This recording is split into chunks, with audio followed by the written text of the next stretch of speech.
Okay.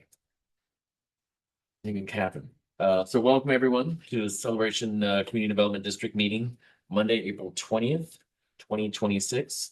Call to order to start the meeting. Tucson, Here. David Hume, here. Rick Felak is not present. Shell Hart, here. Jack McLaughlin, here. Rise to play the music.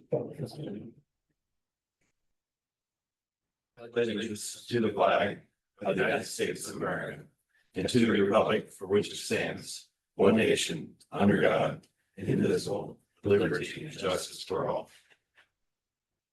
I'm gonna go ahead and stand a minute. After months. Do you want to follow the agenda? No, Now we're gonna do the plaque dedication. here. Once you follow the agenda there, see where this. After all these comments and everything else. We changed it. So I didn't realize that this plaque was gonna be as heavy as it is. So I am literally. So and that's very beautiful. So Dory, this is in dedication, we're dedicating this room to the CCDD in honor of Gary. Because he's done an incredible job for the CCD, really created it. You know, it's funny, you can't walk through celebration without knowing Gary touched something. So I'll read this. You can stand up next to him. So in 1994, Gary was the founding district manager for both the Celebration Community Development District and Enterprise Community Development District. He was instrumental in all aspects of the development and operational celebration community until his retirement in 2021. Gary was born in Elkhart, Indiana, and attended Penn State University and received his MBA from Notre Dame. He later moved to Florida and was instrumental in the state's legislative efforts to form the community development districts in the early 1970s. His company, Warrior Management Group, managed over 250 special districts across Florida until the company was eventually sold. More than a community leader, Gary was also a neighbor living in Celebration with his family until his passing in 2023. We honor Gary's impact to our Celebration community as a leader, servant, and neighbor, and friend through the dedication of this boardroom to his memory. This memorial stands as a reminder to our community's current and future leaders to serve the same respect, humility, and selflessness which Gary embodied. It's dedicated this month. That's beautiful. Thank you. So really, thank you so much for coming.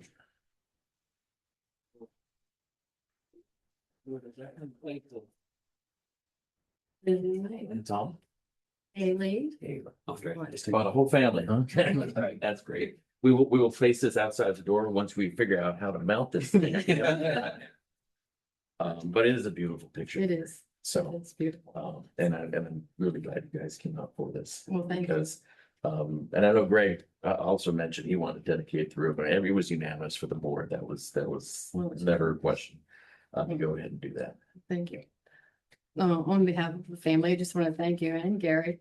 Again, a lot of you are familiar faces and I've worked with some of you too throughout the years and it's always been an honor, but I know this means a lot. I want to thank all of you who were a part of this and who came up with this idea because I thought it was great because I remember when you all were at the other building and the Sigmore building, then came here and slowly moved in, and I remember Gary saying, I have a really nice office. It's great. And then as things went on, more people came on board. He's like, oh, well, I gave my office to somebody across property, remember? So, and then he says, oh, I moved from that desk. I'm in another desk. And then the next thing I know, he goes, oh, I'm in the conference room. And I remember saying, how's that working for you? Well, he ended up with the biggest room. What he said was, he goes, I have a phone and I can reach all the important people that I need to, many of you around the room, and a chair. So I can work from anywhere.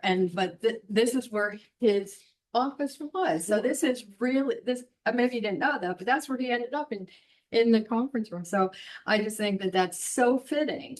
That I don't think a lot of people knew that. I don't even think you all knew that. And Brenda probably remembers that. Hi, Brenda. And yes, I do. So it's perfect. And I just want to thank you all again because it means a lot to us. And I know that as you have it there, you can still know that Gary is maybe wandering the hallways. From Or maybe that phone call. Yeah, you never know. And when you hear that phone ring and all of a sudden no one's there, it's him, and he said it. But anyhow, it really means a lot, and we as a family, we all appreciate it. And our friends back here, Jacksons, and all of you that, I see from time to time who, that's what celebration is, even though I haven't seen you for years. I work together on Yes. that it's just a special place, and it was special for him, and it was lucky to be able to do the things he loves and love the things he did with such vigor and love and passion. So again, I thank you all very much.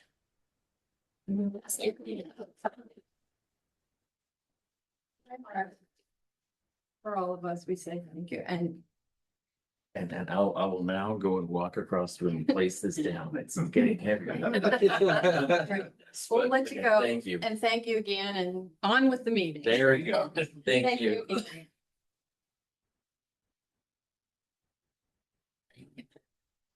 Thank you all again. Thanks for coming. Thank We you. made the agenda, laminate the agendas in case you want that. Thank you. Thank you for doing that.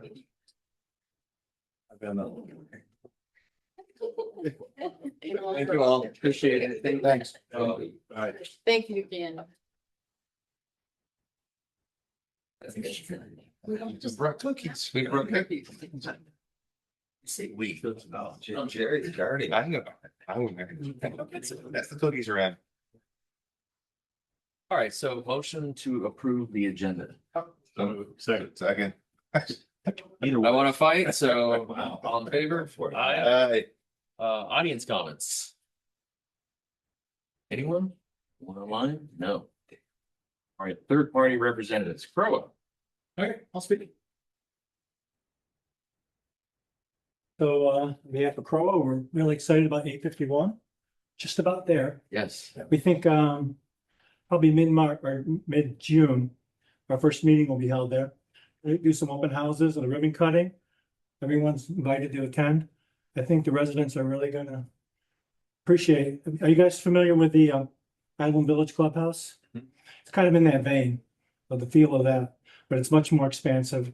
We've knocked out walls and moved things around, and I think it's gonna be very good for our community. That's exciting. That's exciting. Well, I think everyone's been waiting for a very long time, so this, Absolutely. and then once this starts, you can get the next step forward in terms of figuring out how everything is. I mean, the community center is the heart of I think you're gonna enjoy it. It's much larger than that. I walked it last week and the meeting was really large. I think we're gonna have a lot of fun there. fantastic. Is there the sheriff? Oh, the sheriff is here. Can never find a copy anymore. And, Didn't mean to talk to you about that. Wait till I pull it behind you with my red and blue lights. It'd be different. he doesn't speed though, Ben. I followed him. He doesn't speed. Maybe touch that with my. Don't tell you. Give me time, give me time. As soon as I'm released from the services of the courthouse, then I'll be having more time out here and do that. So on with that is we did receive a complaint, I think this week, I didn't see the exact date of the letter regarding some cars parking around Celebration Avenue and Campus Street within those kind of crosshatched lines towards the end of the parking areas up to the side or the stop signs. So we will be addressing that.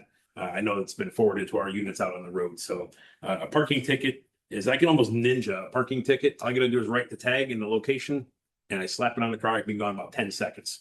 You come out $100 cheaper. So I will take care of that.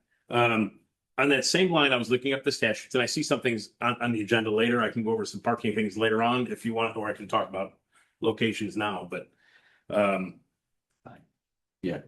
So briefly, it's a Florida statute. It's not a celebration. It's not an Osceola County statute. Within 15 feet of a fire hydrant, that's 15 feet to either side of a fire hydrant.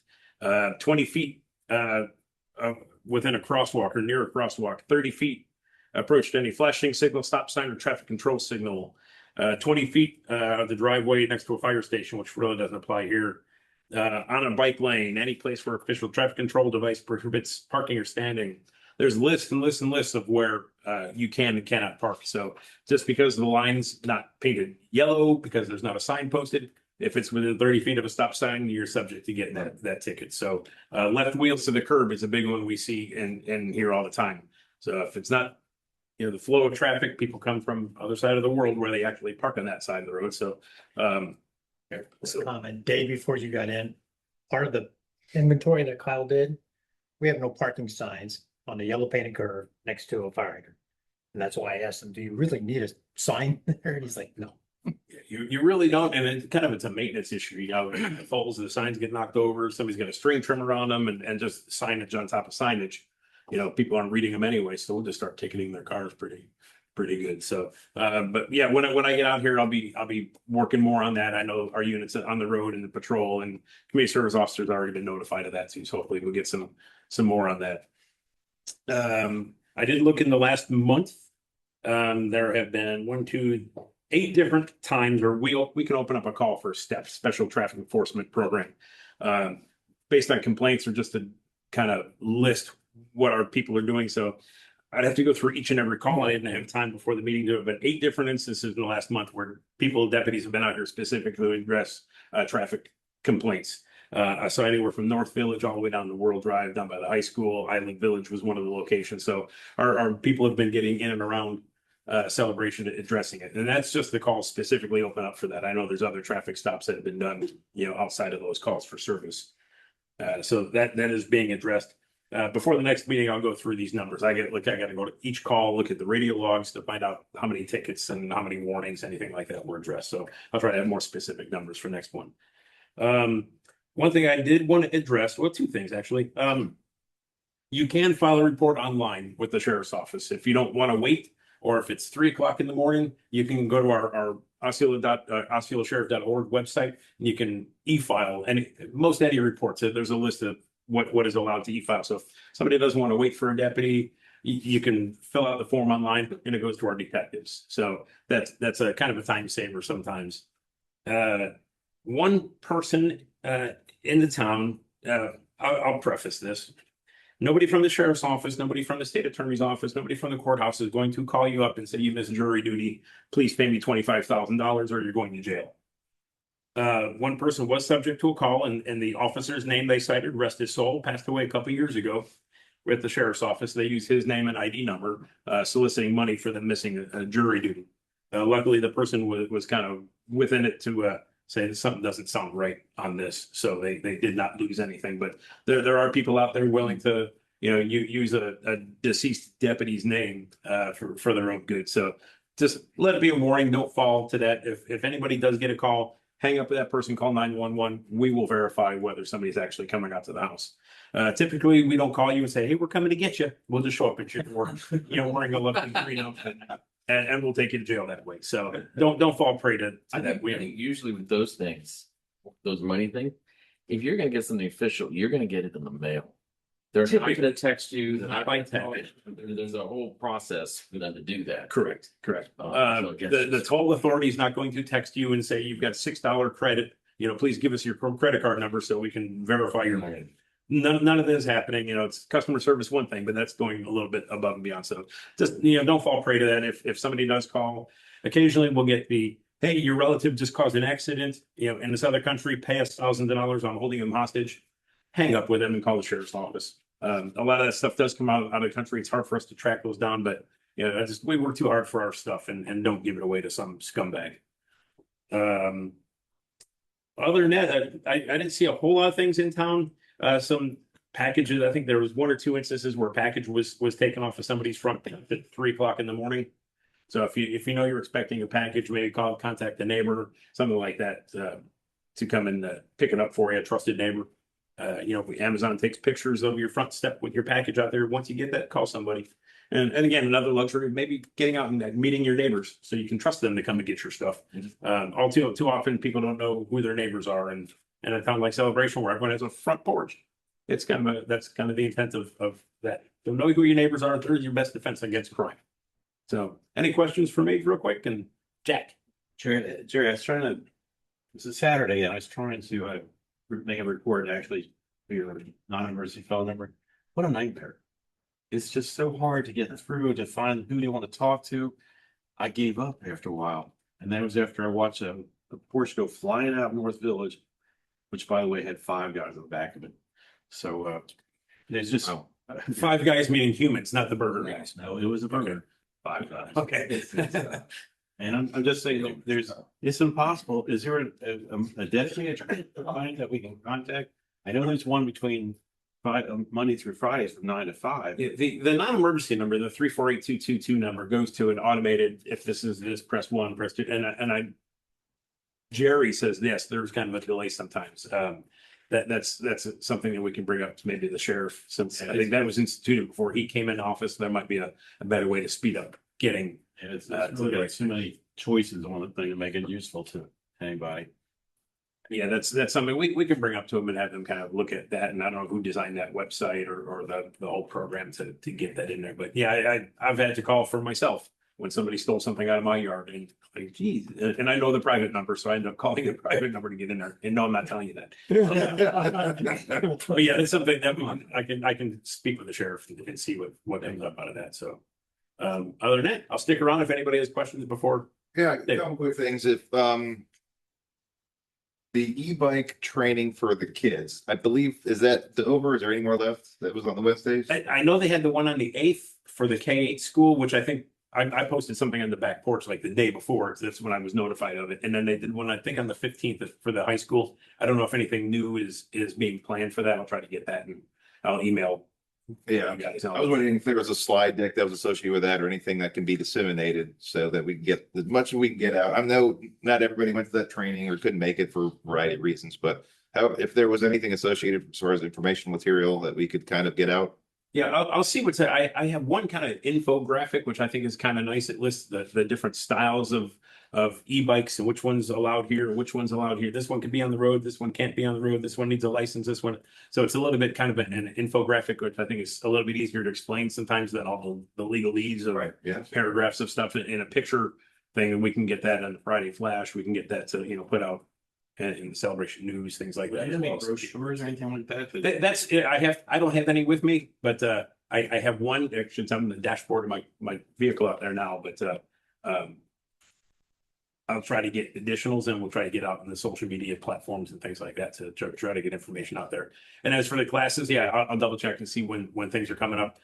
If I hear them, I will post the flyer myself on the back porch, and I'll get with Friday Flash and Town Hall and all that. Try to get it out there. And I was going to say everything that you told us that's all great material for like the monthly letter. We still have a month. That's pro, I know, but the monthly magazine, and there's always a page, right, for the Yeah, sheriff. somebody at the sheriff's office writes it, and I was kind of saying before the meeting, once I kind of get back in here, I'd like to be the one to write that, having the kind of specific knowledge of Celebration. I write things specific to Celebration. I would say this is a fluff piece, which is oftentimes in the past. Yeah.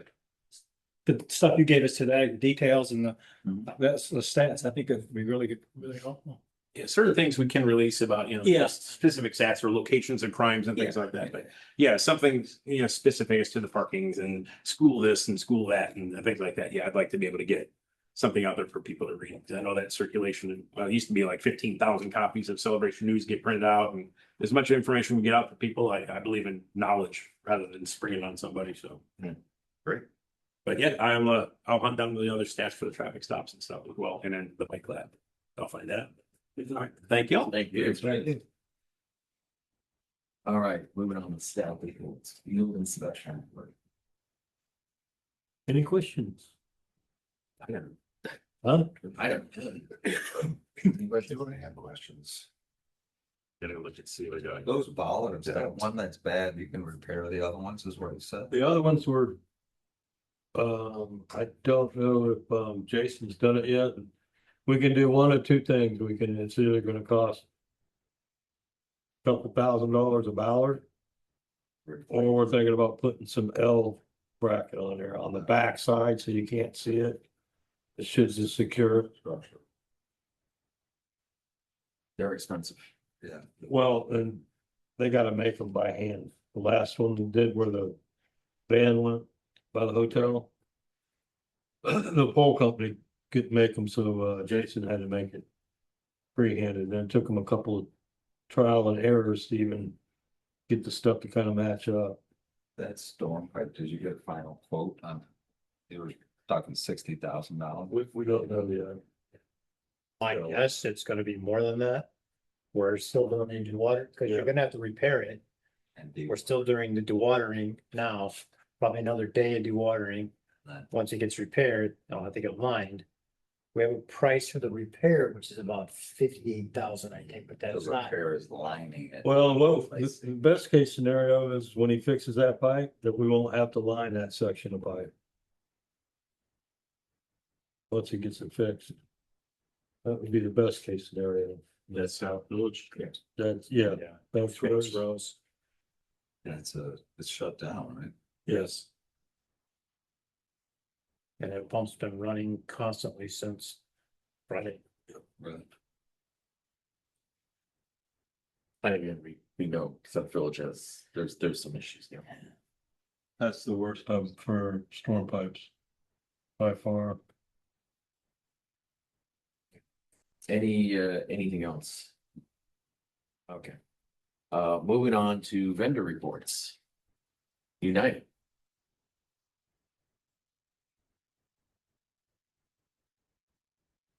See, things are growing back. Yes, they are. Well, slowly but surely, they're growing back. We are cutting every week now, so that's kind of the trend. And with that, we went through Island Village.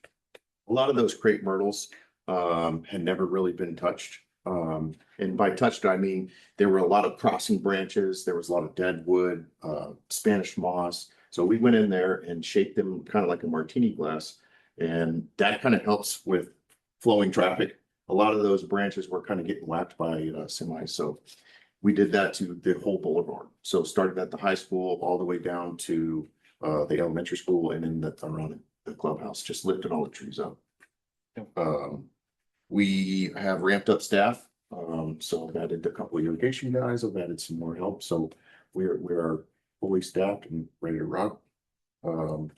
Like I said last week in the report, we are going to start seeing a little more drought areas. And I've kind of started to get ahead of that. My irrigation guys are going to start this week, kind of running through some zones and increasing water, because it's going to be apparent from now until probably the summer rains start kicking in. So typical, yes, this is kind of what we expect. But other than that, like I said, the plants are starting to come back. I know downtown, in my opinion, we fertilized it. We're trying to kick it back into gear fast, but it is alive and it's growing. It's just slow. So Would it be under your opinion on the boulevard crepe myrtles that they get put on the list to get trimmed every year, or you don't think it's really worth it? in my opinion, every other year is probably preferred, and a pencil prune. The hard crepe myrtles, it doesn't really promote any more blooming. I find that when you go in every other year, it is more beneficial. You get some more of that finger growth, and that's kind of where you get all your blooms from.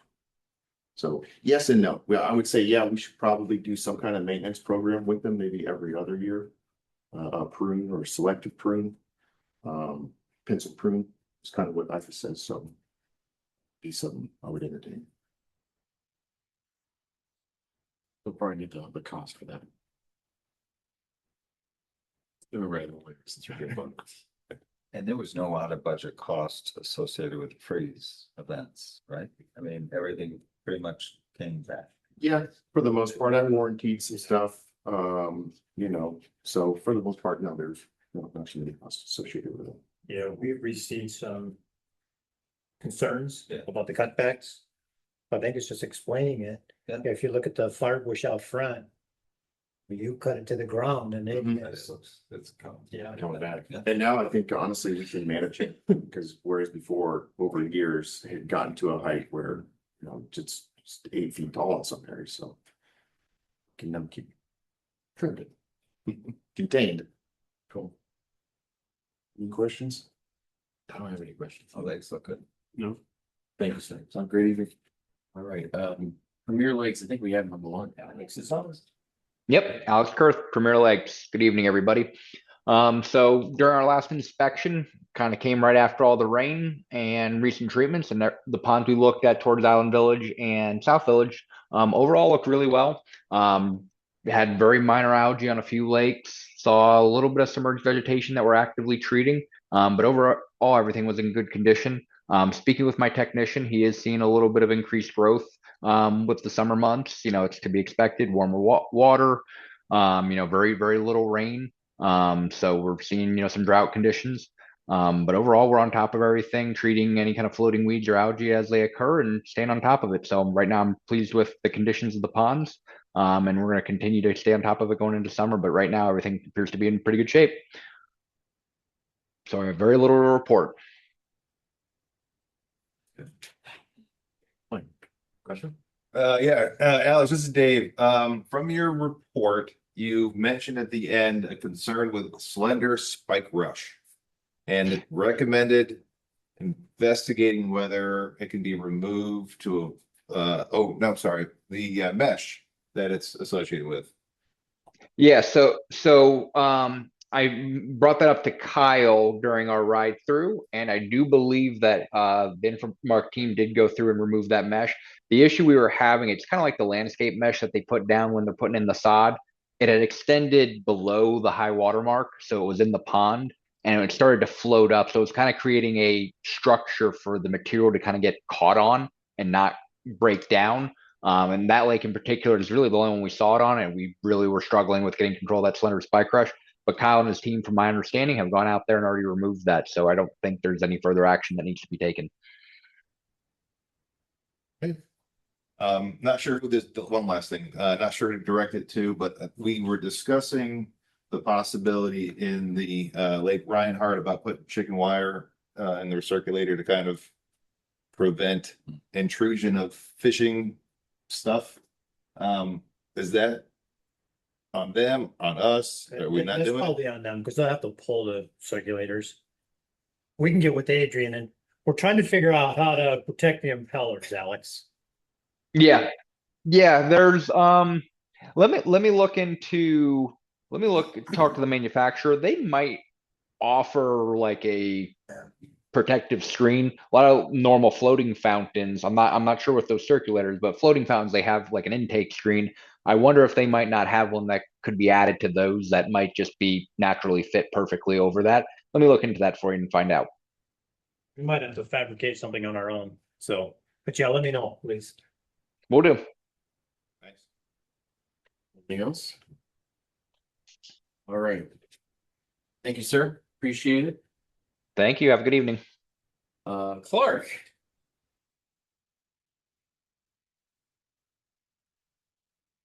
Good evening, everyone. Good evening. Jackson Clark. Business as usual. We are now, we're checking the traps. We're doing inspections and larviciding in those spots that are going to pool water. It's that time of year that It's did get a little bit of rain in March, slowed down part of April, but it's going to pick back up again. And once it gets rainy, you're going to have more water pooling in different places. If anyone ever finds that there's an area that we don't usually inspect, they can always let us know, hey, we're finding. I think last year or another year, there was like a pump that broke, different things that happen in pool water. So if you let us know there's a potential new problem that could form, you can always let us know about that. We haven't had any complaints. There was a question about, I think the timing, and so just, that came to us. And then there was an area where the lock changed, so we couldn't get in to check the trap, but we got that resolved as well. I was going to say, listening to y'all, if there's ever a need for information, this would be a good time to put out information regarding keeping your own yard safe from breeding mosquitoes, making sure your gutters are clean, tipping and tossing for any toys in your yard, planters. A lot of times people have pots sitting with a little plate under it. Right. That holds water, they'll breed in that. So it's just time for people to monitor when it starts to rain more. Your backyard can be your problem. So I can, send some information over to register carrier or what have you to send out to people, whether it's a graphic or something like, hey, it's that time of year, the more it rains, you have to go check your backyard and make sure you dump water from anything in your yard. Yeah. So that's good information to share about this time. Any questions? Yeah, I'll bring up one thing. It's been a couple of years, I think, since we talked about it, but is there still a list of people that get no application, no fog list? Yeah, do not spray list, yes. Yeah, we still have that. Mhm. Is it still applicable? Or are there still people? Yeah, there's still, a case, we haven't had anyone in a while call to be added to the list, but we still maintain the list we have now until someone else kind of moves in or something and says, oh, we say you go by my house, I don't want to be on the list. But we haven't had anyone new call in to be added. I'm actually worried about the old ones. If there's somebody new moves in, they don't even know they're on the list. Yeah, I think we did have a A conversation year ago, yeah. where I think we sent the list to Yes. you and you told us like this person doesn't live here anymore, that kind Yeah, of that thing. kind of thing. Because otherwise we don't know, but I think Yeah. you went through the list maybe It's, two ago. it's a little awkward because you can't start and stop. So, you know, that doesn't make, you know, it doesn't work that way. Well, and that's what we do. We will cut off spring right before we get to that house and move along, and then will there be a little drift? Yes, but. Well, It'll make them feel better. Stay right from their houses. We do, we can't. Maybe I'll close. And meanwhile, I still heard of people who will do things like run behind the truck with their dog because they think can kill the fleas. And it's like, no. Come on. We've had people, there are people who will stop in front of the truck so they can get extra spraying from their house. Like there's a gambit Doesn't work. of different kinds of things that go on out. Giving away my tactics. Do that when you're a little kid. You can do a lot out there. Yes, and Rush was actually running behind the truck when it was like DUT back in the day. So. That's good. When the violence- Good times. Good times. Dog. Yes. All right, any other questions? Mosquito in here. So thank you. But last but not least, Madden. Any hopes? Good evening, Chuck Bell, Economy Homes. So, Just filling in for Tanner Adams on this one here. Just to give you a brief update, what's going on, phase 2A, it's a little pod that we finished. I believe we walked with the district engineer and we are addressing punch list items on there and we'll be prepared in July to come back to the board for acceptance for that.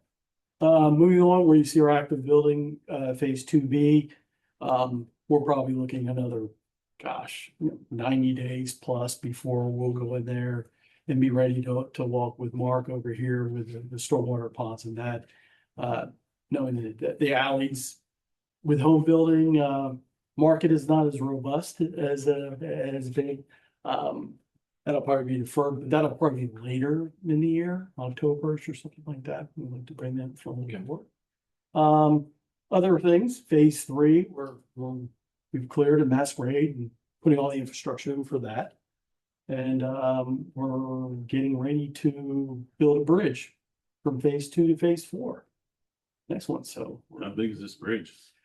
The bridge length is only 125 feet, and then you also have bridge approach. It's a small bridge compared to the one over the first one over Celebration Boulevard, but still expensive. Bridges are, but Well, it probably costs the same amount now that it does for the big bridge. exactly. Yes. So we were working on that, and if you have any other questions, I'm happy to answer. Questions?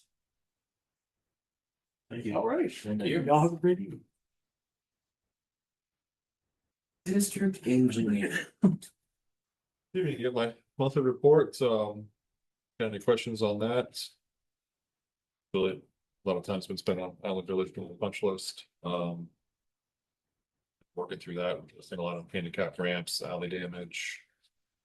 Head poles, street poles, stop signs, a lot of miscellaneous stuff needs to be replaced or fixed. I did take a look at the alleys. I think the last meeting, you guys wanted me to kind of take a look at some of the other alleys that were paved about the same time as North Village or after, so I looked at Lake Evelyn and West Village, which were paved the same year as North Village. I think they were done a little bit before. I couldn't remember if it was before or after. It was the same year, but about the same condition as North Village. They're much smaller, so the issues that you find seem more prevalent because there's just not as much to see, whereas North Village, you can maybe go a half an alley before you maybe see some pavement that's starting to crack or unravel. So those three, definitely ones to stay on top of the list. I did take a look at South Village. The issues in there are primarily around the drains. At the drains, that's where you see the settling asphalt, that's where you see the water standing. I did also take a look at East Village. That's not as bad, but there are a few pockets. I saw Rushy went and fixed that one pothole that was pretty deep there, up Oak Shadows. That one was a couple years later, so that one can stay there. And I did take a look at Spring Lake as well. That one is pretty good shape. There was a couple of spots, but it was kind of hard to look at it because I'm looking for stuff to highlight on the plan. And it, you know, to compare it to North Village or Lake Evelyn, it was just a different scale. So that one is years down the road. So. Got any questions on that? Was it a recommendation now of the frequency based upon severity? I think you still look at North Village and Lake Evelyn and West Village next budget cycle, you know? Yeah, and the only thing we have to be aware of is just really the one-offs in terms around the drains. I think that's really the, you know, it's gonna be interesting. Yeah, you could come in and do some repairs, just fix the asphalt, you know, or Lower start the drain. or you lower the drain. Yeah. It's been done. But is it, you know, what's causing the settling? Is it? I think it's usually because the drains are a little bit high and there's water there all the time. Just pumping? There's some. Probably just from the irrigation and whatnot. There's some homes that actually the house is here, but the dirt, it literally goes like that, so the water kind of rushes. Like in my house, it's pretty flat, so when water rushes into the alley, it's not so bad. But when you get the, you know, a little bit of an incline, that water is going quickly. I know there's some homeowners that complain about, oh, the water, there's a lot of water and leaves. I'm like, yeah. And it's going down the drain, you know, and that's normal. You know, that's what it's supposed to do. But I think it's the amount of water because of the way the properties are inclined. Groundwater is a concern too, when you have that condition, when you have earth kind of rising quickly away from, you know, that groundwater's pushing through in that alley, the groundwater is going to be shallower underneath that pavement.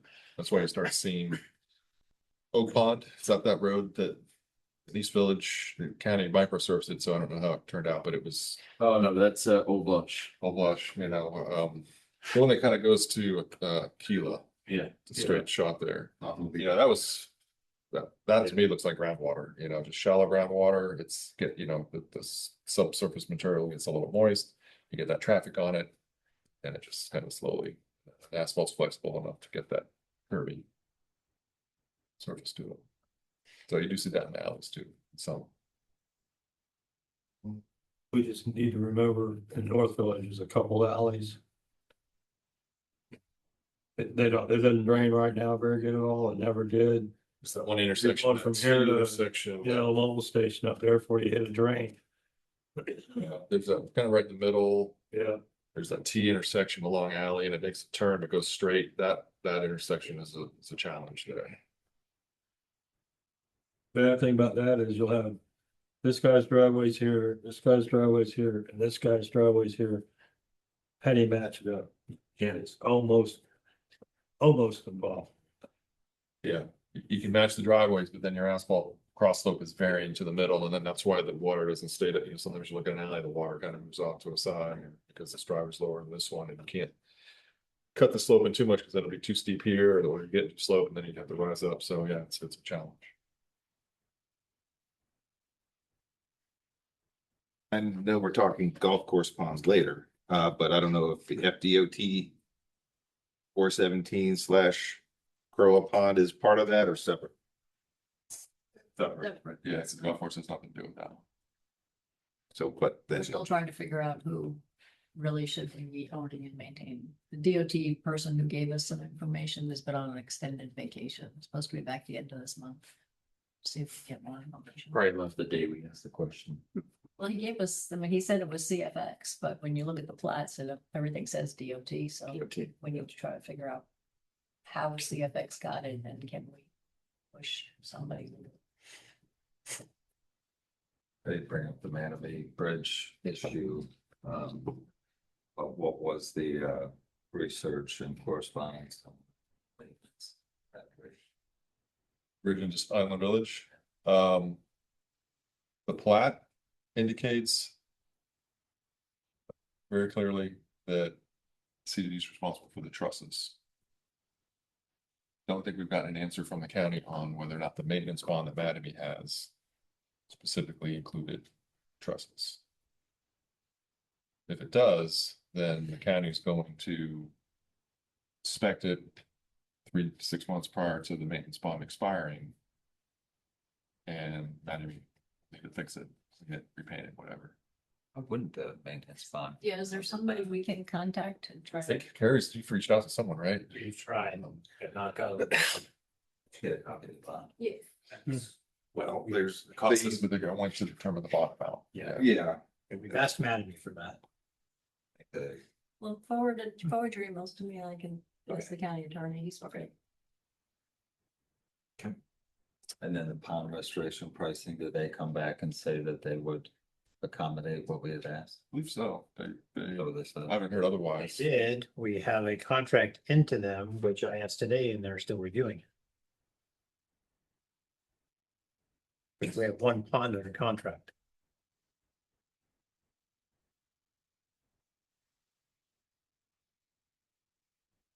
Any other questions? District council, Me, always exciting. I know. Yeah. I did this just. So It's the best stuff. Isn't it? yeah, well, this was interesting because Jack had asked us about the Charleston property. So going back to research in 2022, we actually prepared all the documents. The board approved the resolution to turn it over. And we got a letter back from Charlie Elbridge saying that Crow had decided they would not take it. So it's all ready to go. Should anyone have any contacts at Crow that might be interested in putting this in the appropriate parties? Is this something, Carrie, that you can work with Lauren on? And maybe say, hey, listen, this is I mean, initially, it's the benefit of, I think, the homeowners. Well, it's specifically in, Don, I'm not sure if you're aware, in North Village, you have this Charleston townhomes. I talked to Lauren about it. Okay, And apparently that property includes an alleyway, paved alleyway, Mhm. and the service area does not want anything to do with maintaining or the expense of having that as part of their parcel. That's the word back from Lauren, because you asked me to, Jack, last meeting, you asked me about it, so I took it to her and let me relate two things. There's two separate parcels there. The first parcel, if we talk about that one, along Celebration Boulevard from Celebration Avenue all the way down to the intersection where the first Charlestons are.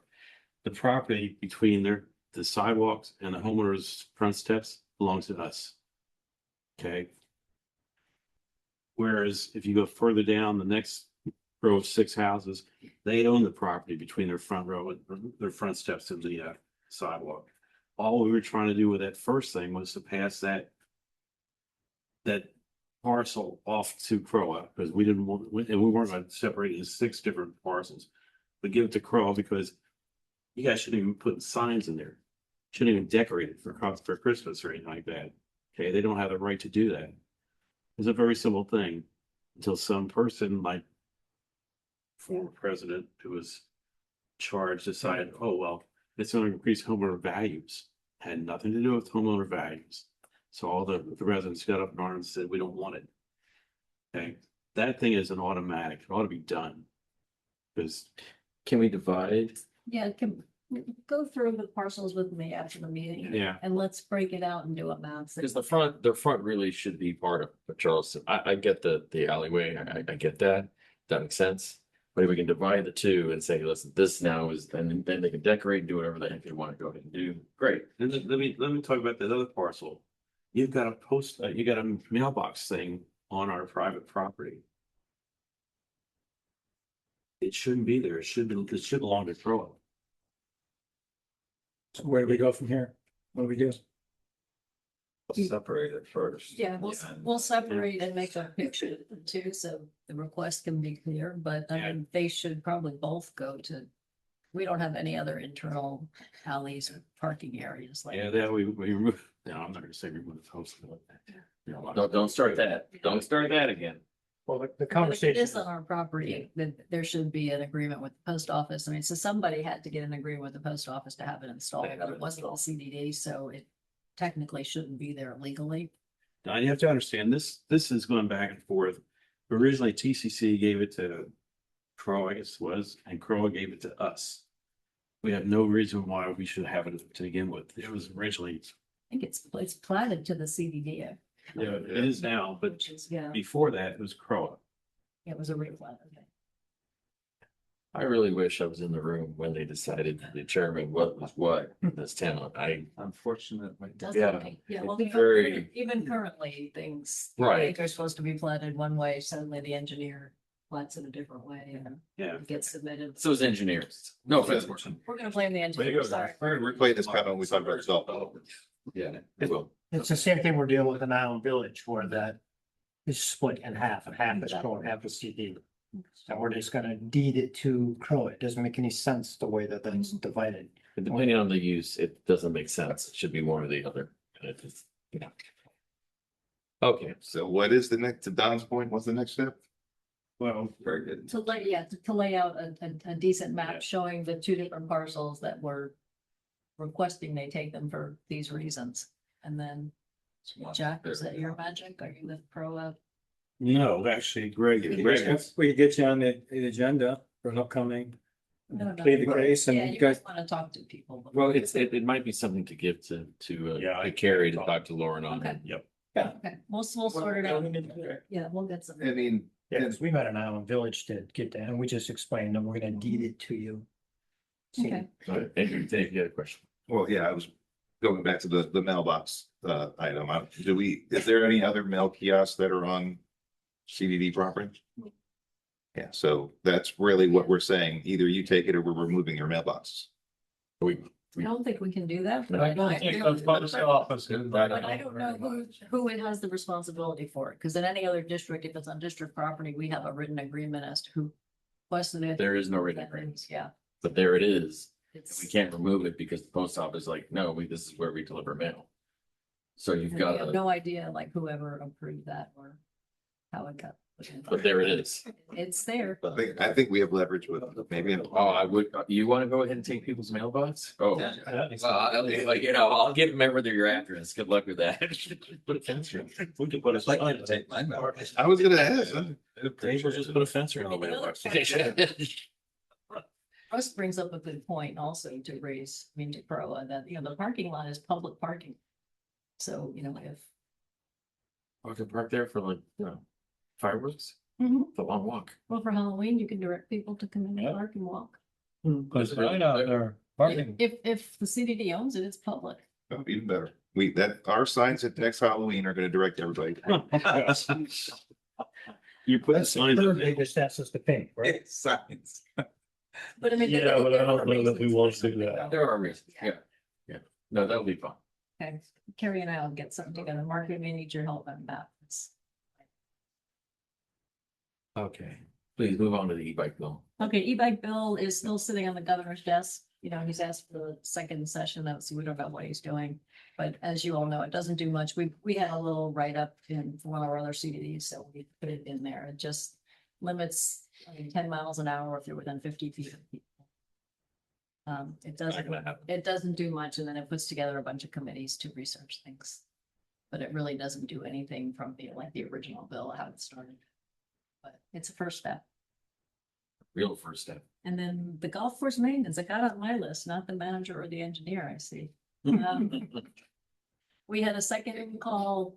The attorney for the golf course is a good real estate attorney. He gets it. He also agrees from, his perspective, which is not the owners, that if they're maintaining, they should also be maintaining the banks and all in compliance. And he understands they have the permits, and that probably was not the smart thing. So he's getting with the owners to go over all the issues. So we're waiting to see what they come back with. Okay. It was a good call. It wasn't we're not doing anything. It's an understanding that they want to maintain to their level. And TCC out of this, did we already nail that shut? Then we don't have to go back to them for anything? We may have one or two little glitches, but for the golf course, we should not have to. Those, the ponds that have not been transferred, or at least we don't show any, that showing that they've been transferred, GCC still Yeah, technically in charge of that permit. but until we find out what the golf course will pay, we don't want to submit anything yet. I did I copy you on the email I sent yesterday, today with ponds? Yes. No. I took, how they were, the golf course was interested, okay. So I told them I didn't inspect the ponds that were internal to the golf course. I also didn't inspect the backside of the ponds because they've been maintaining them. That's been in the report. It's color coded as white. had lengths associated with it, so they were kind of interested in. Well, what, they knew we were doing a contract with the to fix our ponds, kind of looking at what's the unit price, it's, roughly $100 a foot average. So they were kind of curious, how much footage do they have?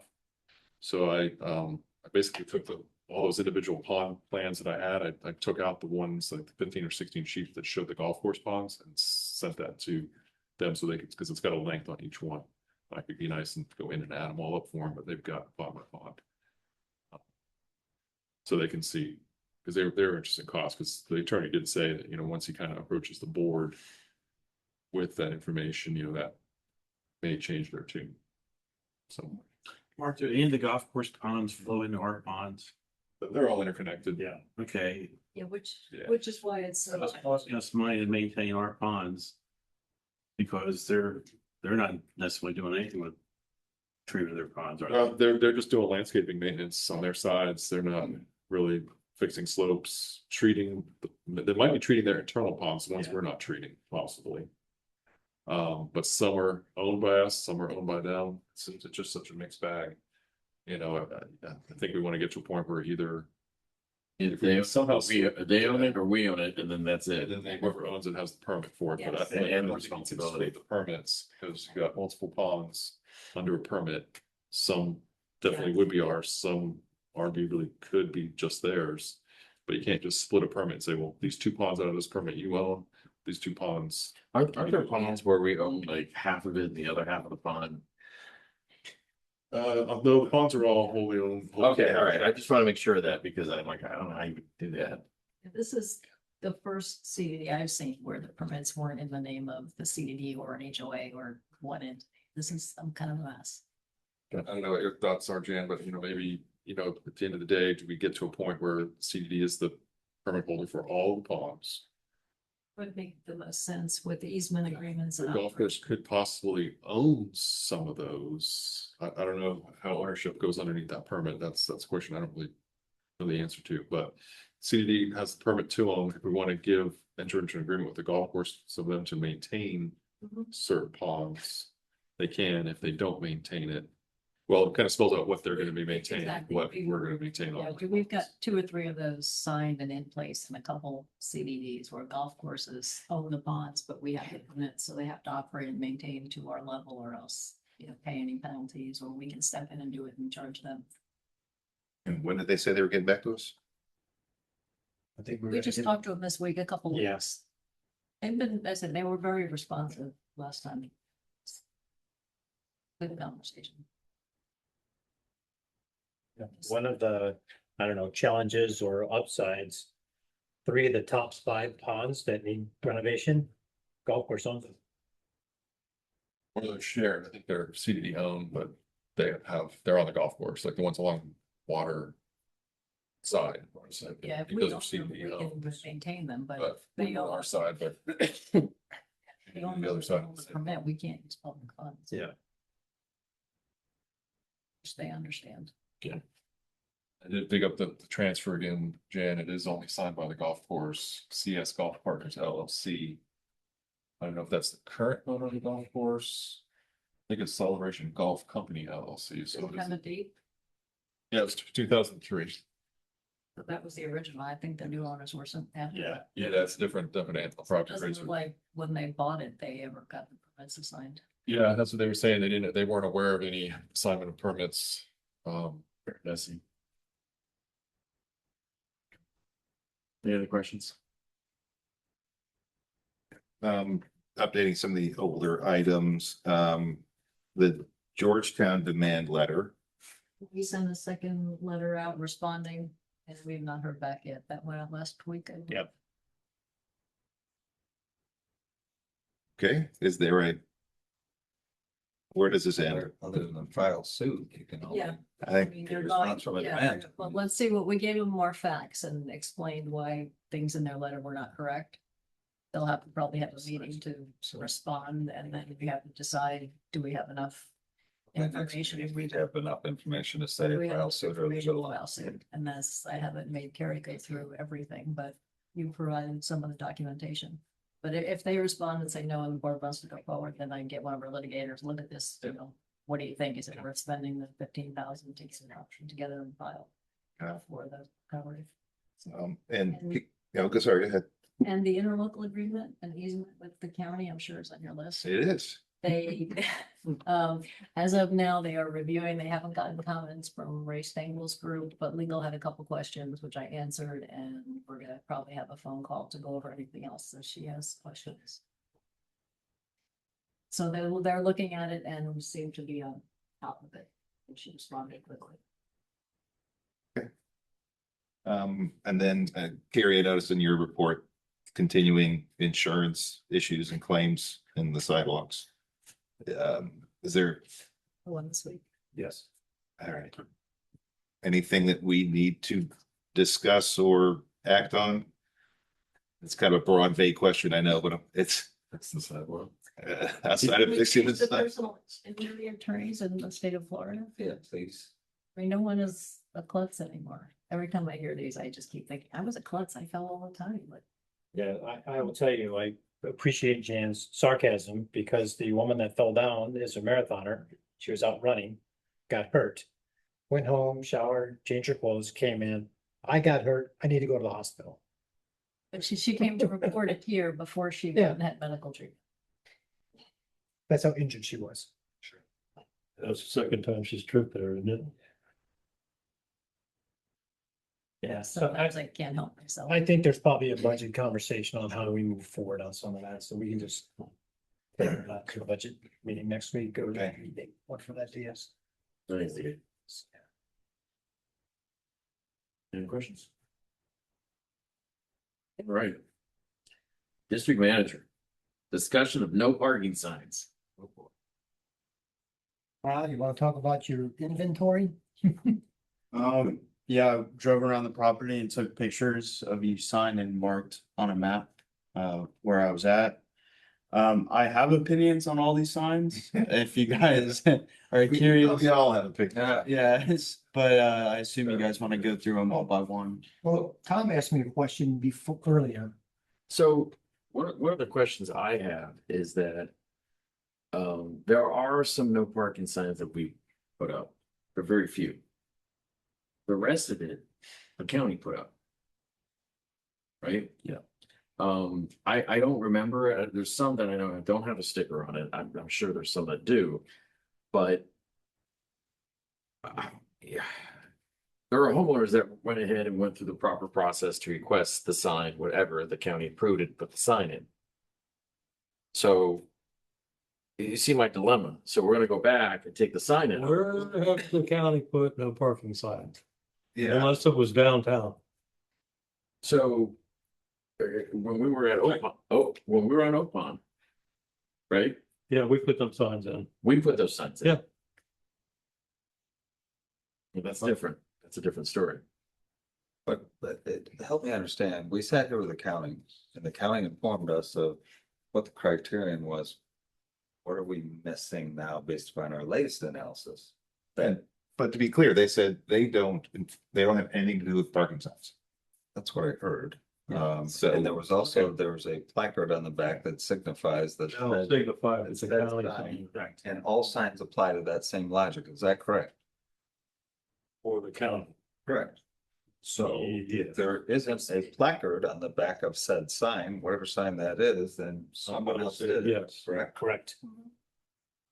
Trying to get facts, so therefore we would be able to remove said sign. Now, there's an implication of that, somebody complains, whatever, I get that, but that is the fact.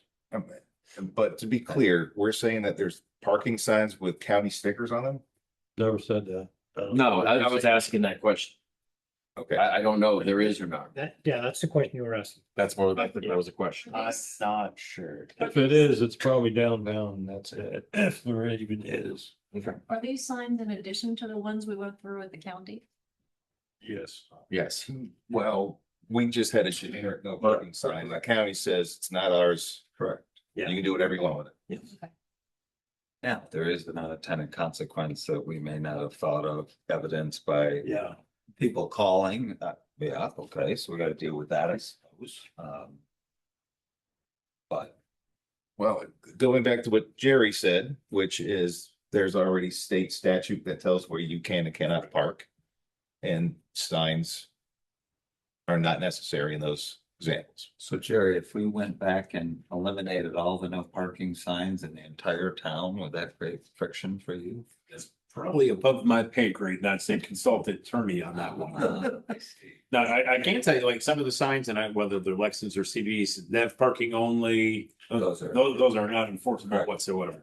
Right. Yeah, the signs downtown that say no skateboarding, bicycling, not enforceable. So unfortunately, it puts us in a bad spot. Well, there's just nothing I can do about Yeah, it. it's not- The other signs, I'd say consult with an attorney that deals with it directly.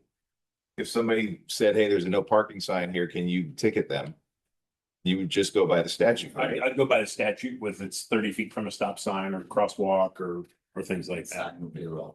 Yeah. And some location on some of those signs are close to corners where you can't park anyway. Next to a fire hydrant where you can't park anyway.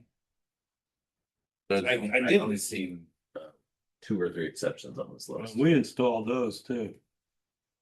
So what? No parking, To the corner. fire department connection downtown. Oh, yeah. Why? We were asked to. Snowstorm. Snowstorm.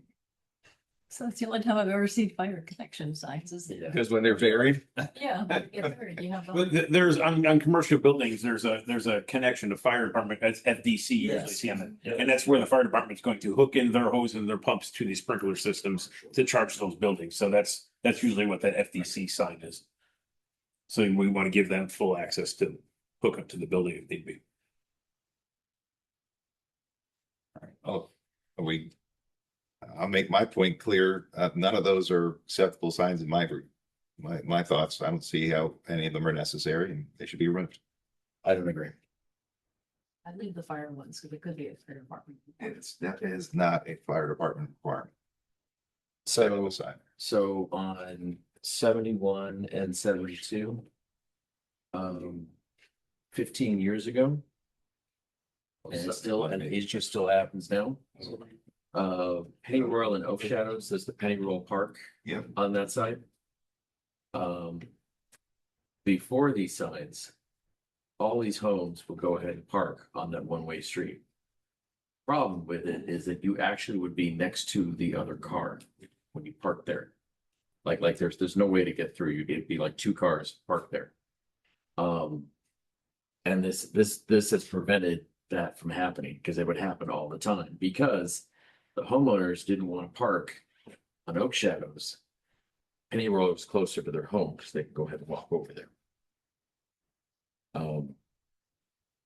I mean, we could take them down. We're going to get the request to put them back up because this is going to happen again. They was taken down once and put back because we can park here.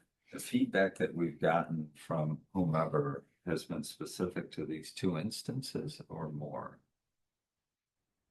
Just, The one instance, right, out at the hotel, Mike Nunes. yeah, it's downtown. Yeah. Mike Nunes, and I think. a couple And of the one in shops, right? in front of the post office.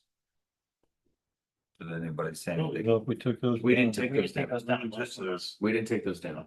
We voted to They leave said them. just leave it there. All right, I'm mistaken. Yeah. So at issue is what, 2 particular signs? Or There's 3. There's 3, and they're all, They're all on that side of the road. But Penny Roy, you talking about? Penny Royal. it's because it's just egress on that one. It's just because it's that tight. I don't know how they designed this whole area. You know, that's just a small minor area. Would ignore those signs. I wouldn't take them out. The only other concern I had was, let's see if I can find it. It's in the downtown area, Carlisle across from the Presbyterian Church.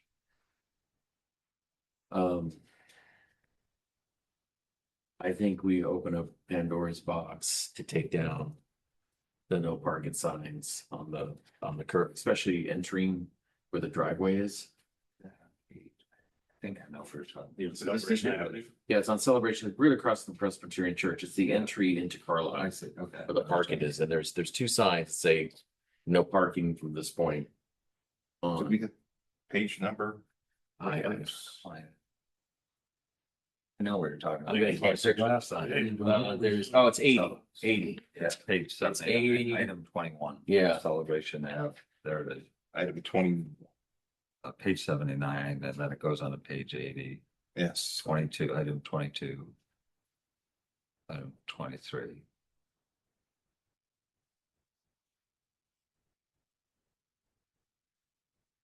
Item 21 is on Front Street.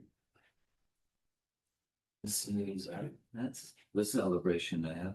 no, it's 21. 21 is Celebration Avenue. It's right across from Presbyterian Church. The Yeah. entrance is right there. And then you have 22, which is is gonna be on the other side. It's Front Street, 21. What does the sign say? No park. I can't. No read parking to the corner. And it looks like there's a car that's parked there. 20, Yeah, you're right. No, 21. 21. yes. There's no. Jerry, Yes. sorry for the pop quiz. You mentioned stop signs, fire hydrants. What about access? There's a road access. Can you park all the way up to the, There's something about driving, my computer just died here, so I'm trying to pull it up here on my phone, but I thought it was 20 feet. I'd have to look at it. So it's not in the intersection. The Florida statute on parking regulations is 316.125. Let me get that here for you.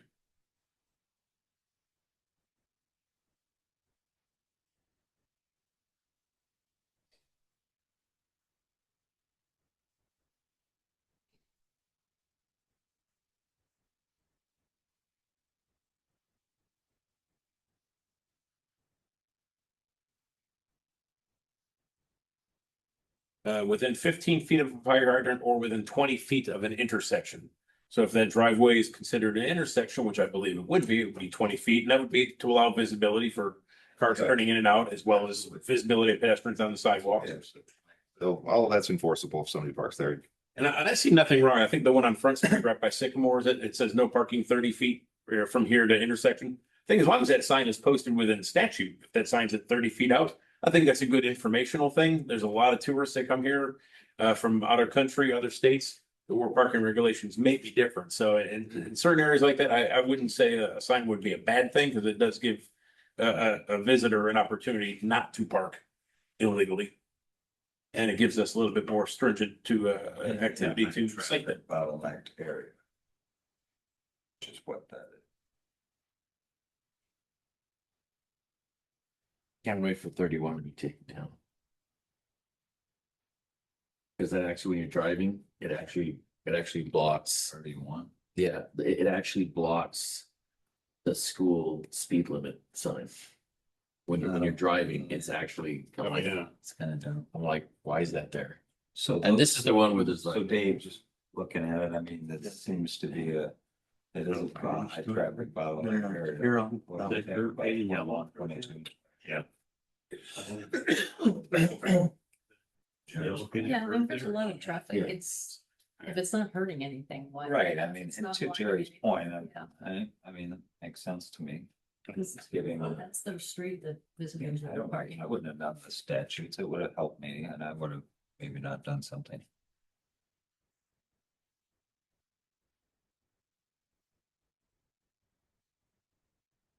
So what are we doing on this? Well, there's. Are we going item by item? Well, no, I think the. I just pointed out Pointing two out areas three- that I saw. Three particular things that are a challenge, other than that, the rest of them. I didn't, yeah, the rest of it, Still on course with. The Florida statute for parking regulations is 316.1945. So under that statute, it pretty much spells out all the distances. So it's fairly clear. I did that number one more time. 316.1945. Public service announcement. Yeah, it certainly seems like in places where there could be a lot of traffic or roads are gonna get blocked. I'm not adverse to that, and that makes sense to me. The rest of them seem like they would stay. So Dave, I mean, I guess we can vote again if necessary. Do we need to go one by one? What do you think? Do you want to take a question or not? It's public, is there public comment? yeah, why don't we do that real quick? Stand up, sir. You're very quiet back there.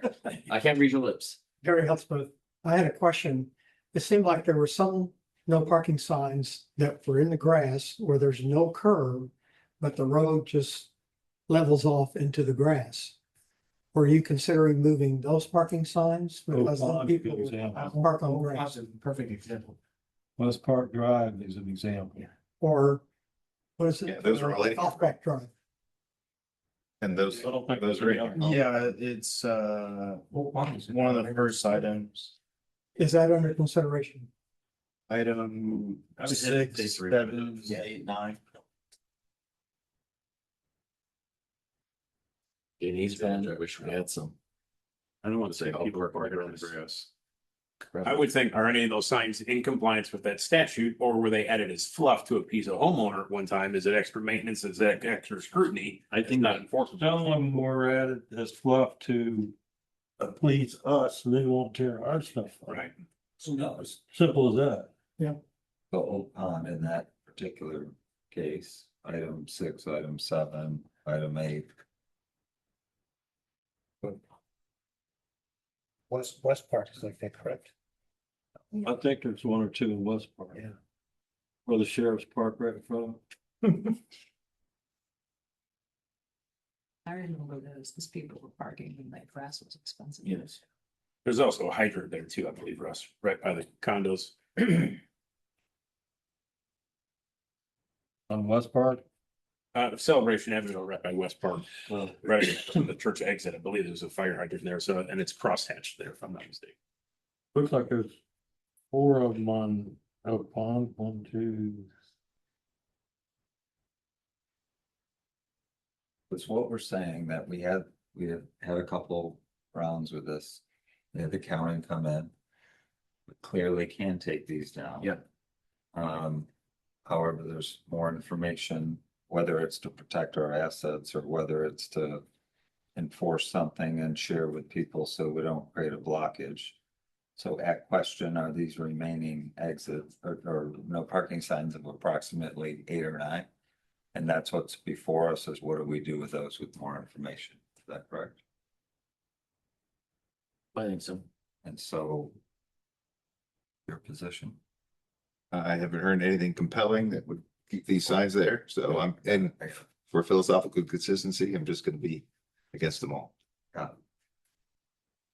So what's necessary is there, because right now, wasn't the vote already to remove them?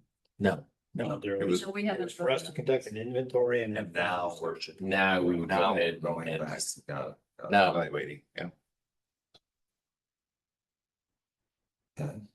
Well, would it help to go by category so that? Yeah, I know. It's- You all could kind of narrow Just it look at down. every Look at one. them all, but it's a lot of 37 items. You can carve out your exceptions and then we can vote I on think it. that's better to do as, I would propose that with the signs that are adjacent to roadway that don't have curbs on them, we should leave the signs in there because that's protecting our property.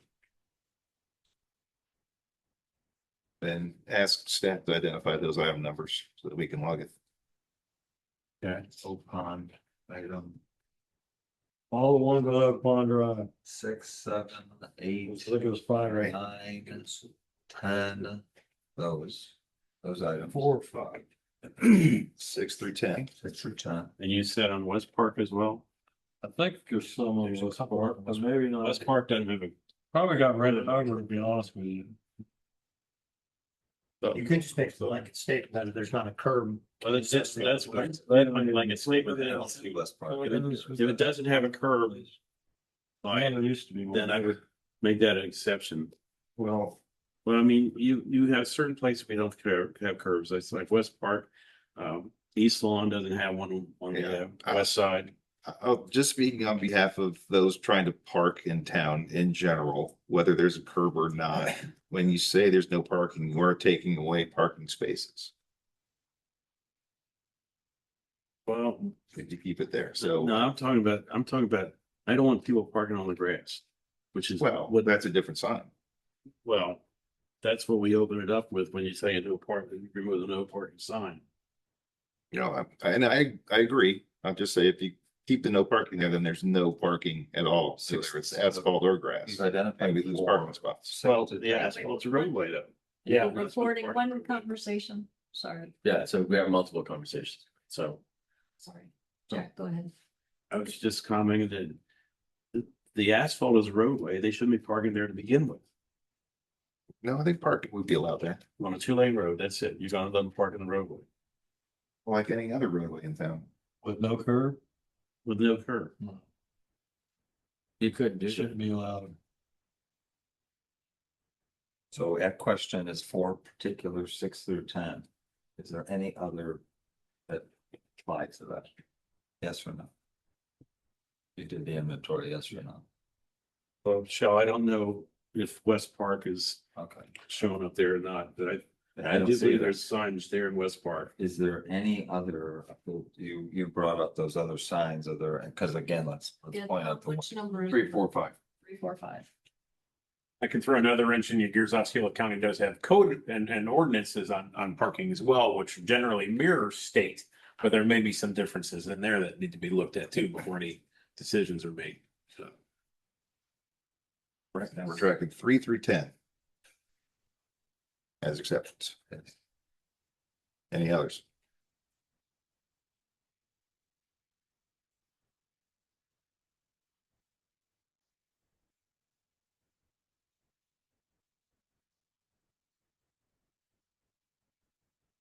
Who has a car parked where it says number? Well, That money. number 2's Oh, okay. right that ticket. Get you. Oh. Right, game on. Just kidding.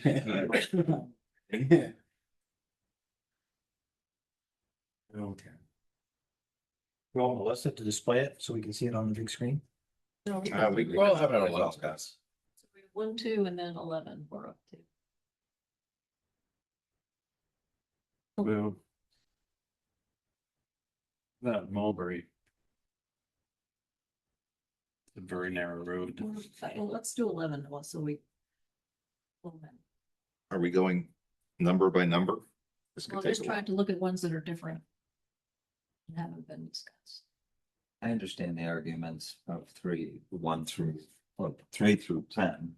I don't see any other arguments or positions or perspectives that would justify not removing any of the other ones. What might that be? The only one, and I just open this up to the board and let us decide. Is the one around Carlisle, because they've been very vocal about the parking lots and whatever. Pretty protective about all that stuff. We don't have a hearing on it. I don't know if we're open up Understood. Pandora's box. I think if they say something, our response is we're going to alert our sheriffs. To adhere to the Florida statutes 3.16. And they will rigorously enforce that area. That's great. That's good. Any thing, I don't know if there's a particular jog or space. That's a one-way street or it's a one-way street. It's just tight. So. It's tight, and it's not so much just the street, but it's those houses in the park, and it just, their mailboxes are on Oak Shadows. And I'm like, For that. So we just jam that in there. I'm like, who did this? Yes, they're like, let's just do this. Well, there is parking on Penny Roll that homes that, single family that fronts Penny Roll, right? On the right side. But for all the homes on Oak Shadows, which are across the park, they have to park on Oak Shadows. So. Now the Crow redid the park, it's easier now to walk, because before they just had to walk over grass. And sidewalks are like. Yeah, so that helped a lot. There are people parking on both sides of Penny Roll, is that the problem? Yeah, that was the problem. Well, a one-way street, technically a one-way street, maybe Jerry knows, you can park on either side of a one-way street, right? Correct. Do you have to follow suit of what other cars are doing? Could you piggyback, one car's parked on this side? Well, I don't want to park on that side, I want to park on this side. As long as it's legally parked, you can choose to park on either side of the one-way road. So Then then you could potentially block both lanes, because one car's parked and I'm gonna park it's kind of a weird sign. here. Well, I don't know, where do you have to maintain fire access? yeah, it's on the building. You still could block an intersection, block a drive. That's why it's been So as so long as they're legally parked within those boundaries, it would be good. If you haven't noticed, No, you better Again. Yeah, we have too many conversations. Yeah, we have to record it. Just for those worried about fire hydrants, there's also blue reflective markers in the right of way that designate every fire. There's a lot that are missing them. That's up to fire department, whoever it is to put those in. You said number 36. Well, look, it's 26. We were. So have we found any of them we're pulling up yet? Just asking. No, we have. We have? Yeah, 3 through 10. That's what's on the, What is 26? There's just the sign in the middle, but there's no parking space built. Yeah, need there's to a check fire this. hydrant across. Cause this might be a school sign, Can't see the fire hydrant. We're having multiple conversations. county sign. Jan was saying on the building itself, there's a fire hydrant. You can't see it. Okay, thank you. It's, but the sign should be removed. It's got a yellow mark in there anyway. And Jan, you said 36 or Jack, you said 36? I asked 36 because I'm not familiar with your area down there, Gary Spring Lake. I know. Why is there no parking sign right there? That's what I'm asking. Oh, I know why. I know why. The parking is it's set in. Yeah, That parking is don't park in the main road because then you block. But that's assumed. Isn't it? I actually run by this 3 times a week and I always say this is a silly sign. See, I go by. seems pretty dumb to me. It's still weird. well, that's what I was trying to figure out. Why is it Why is there? it though? I don't know. Because people don't have a brain. Okay. Is it on the corner? Yeah, well, it's not No, just jog. you gotta It cut in and is a foolish. It's, What is number? Sometimes the fire trucks have a hard time making it home. yeah, this is not fire truck. now, this is just Yeah. What do you got, Jan? Captain Obvious. Number 33. In that area. This is the high school. This is the Oh, I can speak on this. I thought This it was- predates the roundabout. guys. And this is when it was a dead end and people would wait there during the school pickup and everything. But now that it's Irrelevant. now that it's a thoroughfare, nobody's stopping there. Okay. And is this just one or is there multiple? Oh, there's like 10 of them. All right, so that's all, this is consistent with, this would include all those signs. Yeah, you're talking about By the high school. By the high school. why is it not on here? There was a picture, there are 12 signs of those. Yes, that's what we're talking about. This pretty much represents all of them. All right. Why is the sign there at Cap Rock? For, is there a reason for that sign? In the middle of the building. It's similar to the one on the other side of Spring Lake. I don't know why it's there. Gary, you live there. You should know everything. Can we pull that sign up and put it in your front yard, Gary? No, That doesn't make sense why that's. Gary waved it off. the road looks wide enough. Yeah, it does. I don't know why you wouldn't have parking on that side. There's indented parking on the other side. Right. Yeah. Yes, I get the 3 through 10, Okay. and other than the 3 through 10, we would eliminate all signing. Comments, before we do a motion. So this is under a district council. Do we, is it? No, it's under district manager. Do we move this Yeah, under we- business items? I would reduce it and put it as a business item for next month, so if there's anybody that objects, they at least had an opportunity to know this was being. This is just discussion of signs. I mean, we care. I mean, it would be nice to give people notice that you're taking out. It's been on record for what, 2 months? Longer. But I don't think it's been on, it hasn't been on as removal of signs, it's just been discussions. I don't have a problem with that, but I would also think that the reality is that it's gonna end up being the same. Okay. You Yeah, I would know, really. you said 3 through 10. What about the ones across at Carlisle? No, we talked about that there's already laws that prevent them from blocking the driveway. We just enforce the parking. And Jerry's saying they would start Okay. being more aggressive on. So what was everyone think? You wanna wait till next month or you wanna do it now? I know you're now. I get that. I would do it. That's the default. I'm not. 3 months. I would prefer to do it now. There's no other. Third option, it would take a month, but we could put black cloth over the sign and No. No. see if it goes crazy or not. They But will. we're not putting these signs back in, no matter what. No. Never say never. Say no. Look, ask for any public comment since the board may take action on this. I do know there's a couple of communities within Osceola County, Indian Wells and Indian Ridge. Indian Wells over here by the Walmart, Indian Ridge on the Lake Wilson Road, who have their own ordinances on parking regulations within their communities only. It's enforceable. I think the fines are even doubled in those things. So that's something else to look into as well, to enact celebrations on ordinances if that, Well, I believe the CDDs own the roads in those cases. that's possible. Here, the county's own. We don't. The problem we Yeah, have. that's the difference. Nice try, Jerry. Okay, Hey, just throwing options out there, see what sticks. Doug, do you want to state the motion? all right. The motion being that we would direct staff to remove all items except for those numbered 3 through 10, which would remain in place. Do I have a second? Second. All in favor? Aye. Opposed?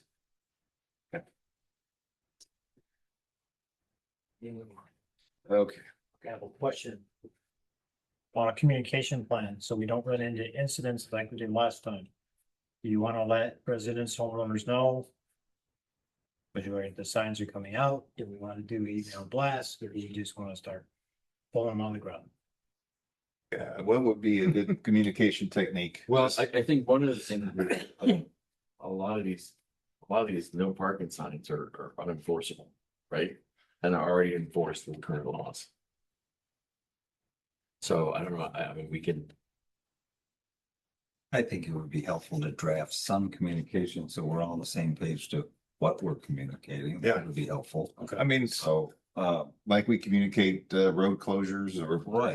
repavings. yes. Are you gonna address it by street or the whole blast? No, just a, generic. just. Yeah, I think it's just generic. Generic Yeah. with signs that are We did unenforceable. are review, being we did this, we had the county and, we're trying to simplify. Right, yeah. We put Jerry's name in there. He Yep, attended our Jerry's meeting. name. Be blessed. Just throw my phone number in there too. For Jerry. Jerry. Jerry told you to consult an attorney. You know what you did. Say, Gary also recommend. Attorney Jerry. Resident, yeah. Resident. The accountant, what are you talking about? I'll just draft something quick that says it's unenforceable. Well, yeah, a lot. So, We all right, can, we can put the link to the statute if you want. Cool. that's good. Good. Okay, so next up, discussion of audit committee meeting update. Last Monday, Jack and I had a audit committee meeting, pretty uneventful. Nothing really jumped out in the audit. There were a couple of questions, one about bonds. How that was selected. And then does Infomark have any type of internal audit process? So actually Angel is responding to both of those. Quite honestly, with the merger with Azuria, the last year has been internal audits. So she was going to create a document and provide it to the committee once that was completed. The committee did vote unanimously to approve the audit. Just need the board to. Yeah, we came through with flying colors with the audit. There's no problems with anything going on. Took a lot of work to try and track down where the numbers were coming from because multiple pages, they jump around. There was a suggestion that we have kind of a footnote page that tells people where the hell are the numbers. And Mike Jackson's the one that brought up the issue about the using T-bills as far as putting our reserve money in that. He said get them better rates, so that was his suggestion. But other than that, the audit was fine. Did everyone get a copy of the audit to accept it? This board? Has to be submitted Don't in think so. June, does it? So we need that on the agenda for May. Good. I want you guys to find the numbers in. We've already It took looked me at it. hours to find it. Well, then you should have a map. I do. I do. I'll give you Government $5 accounting is scan it definitely over. different than standard accounting. Yeah, and I have to say one thing. I mean, Gary asked me about that earlier today. The the first part of the audit, it follows a form that they use for all these auditing things, and it doesn't lend itself to put footnotes on those pages. That's why a separate sheet's gonna be required to tell you where the numbers are going to and from.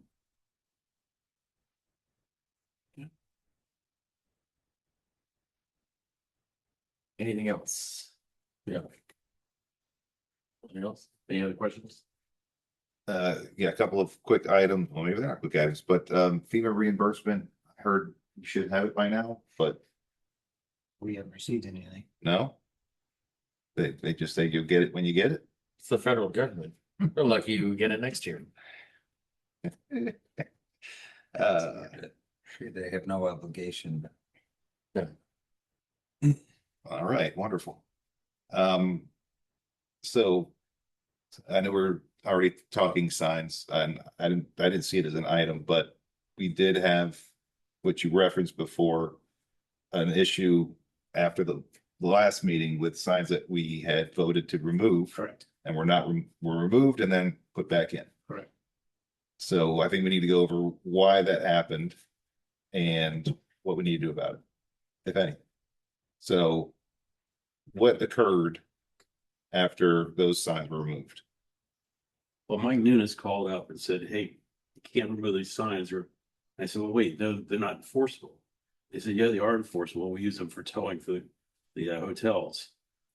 And so he contacted Harry as well. He contacted me first, asked if we could put them back, and I said there was a board directive to take those out, explain the process to Mike. And I said, you'd have to go back to the board, I would have to go back to the board and say, a different directive. And he explained to me why. Those are earmarked for cars, for the car show. It's gonna negatively impact the car show if those signs don't get put back. He said that is our street. We're modifying traffic patterns on a street that we don't own. So, There, and I left it at that. I'm like, there was one other thing, because because he tried getting a hold of me and Yeah. I was busy. I was working and I was just shocked. But one of the things is that after hours for the hotel, that's where a lot of the hotel folks would park and then move their car. But if other people are parking there, they have to tow it because they leave that for that after check-in time, past 11 p.m. type of thing. This is the one thing I kind of warned everybody when we first started doing that way before, and I mentioned it at the last meeting. We just don't know the history of some of these signs or the ramifications of it. We just don't. And this is one where, we're trying to be a good partner with Lexington, and I don't think it does one thing one way or another on that. For me, I understand, about the signs, but I'm more concerned about like maybe the landscape around there than I with the signs, and so that's why I think, putting it back, and it was like, okay, we put it back, but we can still talk about it. Because if we all say, you know what, we still all want to go ahead and get rid of it, then that's what we're gonna do, and that's what we're gonna go ahead and do. yeah, so Tom had responded via email to an email that Mike had sent, and I think Lauren was on there. Yeah, this was after the fact that. And then Jack had called me and said, I know you reached out to Tom, he contacted me, can we put him back for now? Make sure the car show goes fine, and we can discuss it in the next board meeting, and I'm like, yes, no, Yeah. putting them back, so. All right, so I mean, is it on the agenda? Did I miss it, or this is what we're talking about? No, I had a discussion of signs, parking signs. I thought we would have that discussion at that time. Okay, so it's a good thing you brought it. All right, so then, so that's honestly, that I understand the rationale behind it. I think it's more of a legal question. Are we okay with being in the business of enforcing other property owners, our neighbors' rules? But we don't. We're not enforcing it. No, we're putting a sign that Mhm. helps them enforce it. Right. But So, we're not enforcing it. No. It's their road. They own their road. right, but it's that complicate things if we have somebody else's sign on our property. We're not enforcing it and they ask for the sign. I don't think it's a problem. Is it a road or a county road? So they have a- Blue Street's there. I mean, I guess they could put up their own sign if we take it down. Then they'd have to get an easement for us for our grassy area to put it up in, which is, Grassy weedy area. Right. they'd have to mow and plant the lawn. Sign. Which Yeah. would do just create a lot of Yeah. unnecessary Yeah. hassle in a relationship, right? Yeah, I didn't think about right. I just didn't know if we needed any sort of documentation given this arrangement, which I don't disagree with. I get it, yeah. We don't need any I mean, it documentation. would probably be nice to get, you have email saying they asked us to put it back in. Mhm. Yeah, I mean, send me an email and just give us a response that, we'll leave it there, but we're not enforcing when the sign. Yeah, that's, we won't enforce We're anything. not gonna update it, we're not gonna enforce it, but if they want the sign there, we're not gonna. And I think some of the panic ensued because the car show wasn't that day. it. Well, And somebody parked their Jeep on the, oh, sorry. I don't know what that was.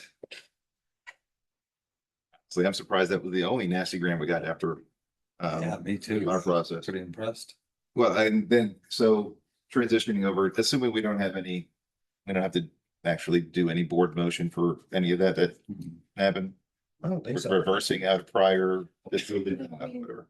Just like kind of remember, the board sets policy, so your policies take out the signs, the district manager handles the day-to-day operations, so if he's enforcing what you all, and there's a disruption. I mean, I would think he certainly has the authority to handle it, and then come back to the board with how do we handle these issues. And I noticed that there's, some of the signs, but not all the signs that we talked about removing. And they're still around, or do we think we're done with the removal? No, I don't think so. We're still going through. We're still working on getting Okay. it all out. What I thought. And then we also discussed curb paint, which was funny because I think right after the meeting, I saw painters out on the square. Right, but I think that was it. That's what we voted on. That was the only thing that we wanted to paint, Correct. and all the other paint goes. Okay. So, And Okay. that I would think, in terms of getting rid of the rest of the paint, it's gonna happen over time. There isn't an emergency to do that, but over time, those are all go away. okay, we haven't, oh, wait, was this in your report, Mark, about the railings? Or was it on I think that was in the weekly update. weekly update, I right? gave that to you. So, we were confirming paint colors last week. He sent us one we didn't think was quite right. We gave him the paint that we've been using, and he's trying to match that paint. That is for Celebration Avenue. But it is done and fabricated. He didn't powder coat it yet. No, he's getting it powder coated. He was confirming the paint. Oh, the before he paint did color that. coat. Oh, good. He's probably getting powder coated this week, so. All right. So installation will follow that. Greenbrier still doesn't have.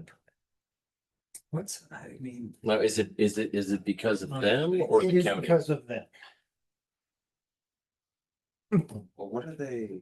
This isn't a big national outfit.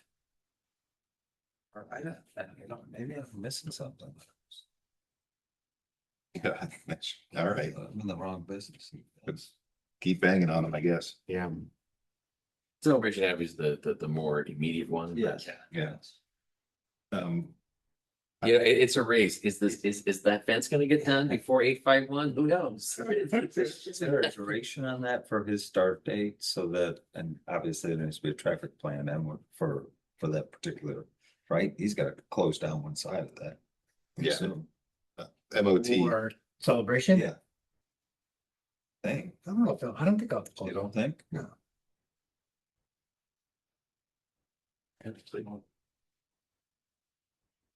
Hey, sidewalk, not the road though. Yeah, definitely. Can we, Yeah, I have to go to South. can we come back to any of your questions? Yeah. We have one more. It's the discussion of resolution for website. Correct. Oh, Our proponent for that is not here. Should we wait? What was the This was- final, this was the This was document. a discussion that it was expensive to Yes. make them ADA compliant, Yeah. and we were was directed to go through the resolutions Yeah. and pick the ones that would seem like they should be pride. Right. Public, right. And I think we went over more than 10 years of resolutions that were in there. So. The ones that I think we have in there are really what apply to the public. If someone was concerned or looking for something. If, and I can tell you, as of today, if we posted the ones that we recommended, I don't think there's gonna be a charge. that would be great. Yeah. So I still don't understand what they're trying, I kind of understand. but- It's the ADA compliance, Business model. yeah, and it's making everything ADA compliant. It's not just posting page. Correct. It has to be converted to a format that can be read by Correct. their software. Yes. But I think my AI bot can do that. Yeah, exactly. Exactly. Yeah, so there isn't a significant cost involved if we just did the ones that we have in the agenda. Oh, And we agreed pretty much, it's on Yeah. the same ones that. It was very independent because I highlighted mine. I'm like, these are the ones that I would do. And then she responded independently and they were about identical. How many of them? I 14? think there's 14. Yeah. So you don't think they're gonna charge extra for that? No, I asked today and they said, no, we thought it was gonna be a huge number of pages and documents and it's not. You need a motion for the specific to upload. Do you have the list? They're all included in here. yeah. they're in What my agenda. page? What page? 6E2, Page 98. Beyond. 89. I don't know, it starts on page 90. Thanks. Since Lexi escaped. I was gonna see that if I can put it back there, he was. Word here. You need to get him a seat for me. Yeah, I read through those, Yeah, towing roll, memorial benches. all the stuff. See all the things that. Oh, This is an easy win. so Need a motion? I do need a motion. All right. Well, then I will move to include on the website those resolutions in the agenda pack. Do we have a second? Yes. All in favor? Opposed? Very good. Easy peasy. All right, one, I don't have it on there, but we can talk about it real quick. So the car show, and some of you are probably aware of it, I think about 14 vehicles got towed. Nobody called the tow company, they just showed up, started towing cars. Most were out of the Carlisle lot. Mike Nunez confronted them and the tow company said, oh yeah, we have a contract with the CDD, we can tow out of this spot. Oh, wow. So that is, Mike called me and I said, that is not true. We do not, we are contracts with Tad's Towing. So he met with them today, this morning. I don't know what the conversation was, but he asked me to send him an email who our contract was with. Let him know that we had no relationship with this tow company. So we got a rogue tow company coming in here trying to make Correct. money. Well, Guy Porsche had a long thread on. Yes. On erroneous people coming in and manipulating this for profit. Yeah. And, So Canoa has a contract with this towing company, but just for their areas. And they just came in, they didn't let anybody know, they just showed up, and I guess it was Saturday, they started towing cars out of Carlisle that were. So a couple of things. I know Marco had reached out to me for somebody from Carlisle. He wants to meet with me, so I'll figure what that's about. It's probably, I figured it was the towing. I think I was included, I'll forward you this email. Mike Nunez includes my personal email all the time. He never includes my celebration. I keep saying, you need to send it over there because I need to have it on record. Yeah. I'll forward it to you because I think he's been yelling at his tow company saying you are not allowed to, Yes, Right, so, because they're very frustrated and they're probably just gonna have to get somebody else. he asked me today if Tad's could do the job, so I gave him all the contact information, gave him the website. Yeah, he's been very upset about that. Cause he thought we called him, and I'm like, no, Russ and I are the only ones that can call to get cars. Right, we'd have to approve a tow. We just don't say do what you want. Okay, No, go ahead. no, I was just wondering who really called, or if anybody really called. Well, who knows? They drove out and look, $200, $200, $200, $200. It's our line, we don't have a contract, we know who it is. Yeah, well. Ross put this on, the Tad's towing sign up on that line. Well, Yeah. Sounds definitely. Anything else, Kerry? no, I don't think so. Thank you. Well, actually, I'm good. Okay, there's no business items. Motion to approve consent agenda. So move. Second, Second. all in favor? Aye. Supervisor requests. I have a question. Oh, my God. Said the quiet part out loud, Tom, again? No, You were thinking it. this has to do with GoGo, okay? I found a pothole, okay? So finally found a place, how you do this on, get a pothole addressed. It links you to a county website that has 8 selections on it. None of them have to do with potholes, but you have to create an account. Is there any better way of telling the county that we have a pothole problem? Yeah, just let us know. Yeah, let us know. Yeah. I don't want you doing the work though. I want the county doing. Oh, they won't do the work. Don't you worry about Oh, that. that's But you're telling me GoGov should have a link to, It does, but he doesn't want to create an account. No, it's a no, but we should fix the GoGov link to them and not to the county. Yeah, Or give them an option. yeah. You don't want Even everybody. not like. The county's link is what's bad. Yeah. Horrible. Yeah. Well, let's see if we can get a better county link. Put a phone number or somebody to call the county. County won't give you phone numbers. I I know. look. They won't give you Website. It won't be the right phone. Filing under streets for us, if you think you're gonna do a better job of getting the county's attention. So, all right, Carrie's got it on the list. Any other supervisor requests? Any more checks? Sorry. No. I don't have it. Dave used his quota. No, this is a good one. I have one thing to say, Oh, okay. and it needs to be publicly acknowledged that we have exciting news that one of our board members is participating in the honor flight coming up. So he's, He was proud to read his shirt, a whole meeting. I couldn't- I had to wear the shirt, Jack, that's what. Because I paid for it. It was. No, there's an honor flight. Honor flight is an opportunity that they honor veterans by taking them to Washington DC. And there's, I don't know how many honor flight places go. I mean, there's Space Coast honor flight in Central Florida honor flight. But anyway, so I'm going with Central Florida honor flight to Washington DC on Saturday, and I'll get my son to be my guardian. He'll wheel me around in a wheelchair, and we'll see the change of the guard with the tomb at the tomb. You go to the World War II Memorial, the Vietnam War Memorial, Korean War Memorial, the Marine Corps memorials, all the different memorials. Those are The army nurses. Yeah, those big- memorials are always big moving. memorials and stuff. Yeah. So it's a great opportunity, and they do a great job the way they treat you. It's just Are you gonna jump out of a plane or is that different? no. Oh, okay. They- Just checking. Different plane. They push them out. Different- No, it's very impressive. We had a meeting last Saturday and they had a huge party for us. All Oh, that's kinds great. of stuff they gave.